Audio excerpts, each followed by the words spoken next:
Komisioni Zonal i Administrimit Zgjedhor numër 70 në Pogradec mbulon qendrat e votimit, të cilat do të ngrihen për zgjedhjet e 11 majit në të gjithë Bashkinë e Madhe të Pogradecit. Si vjet janë gjithsej 106 qendra votimi. Deri në këtë moment, mësohet se janë ngritur grupet e 106 qendrave të votimit me 7 komisionierë secila, përfaqësues të forcave politike që garojnë në këto zgjedhje.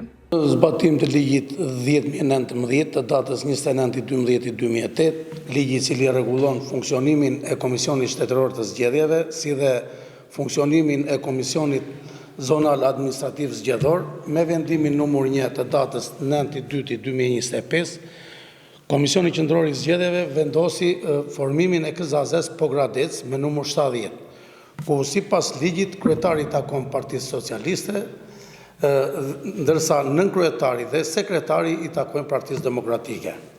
KZAZ-ja Pogradec përbehet nga 7 anëtar. 3 nga këta janë të Partisë Socialiste, 2 të Partisë Demokratike, 1 i Partisë të Lirisë dhe 1 i Partisë Social-Demokrate. Me vendimin numër 21 të datës 30 janar 2025, Bashkia Pogradec ka depozituar pranë KZAZ-s listën e qendrave të votimit, ku përcaktohen 106 qendra votimi në Bashkinë Pogradec për zgjedhjet e 11 majit të 2025 të Kuvendit të Shqipërisë.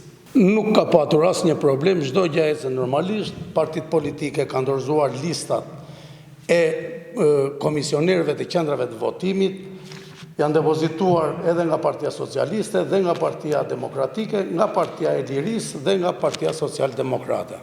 Kujtojmë, se risia e këtyre zgjedhjeve është vota e migrantëve, rezultat i të cilave do të bashkohet me rezultatin final të dalë nga numërimi i votave të KZAZ-s numër 70 që ndodhet në ambientet e qendrës kulturore të fëmijëve në Pogradec.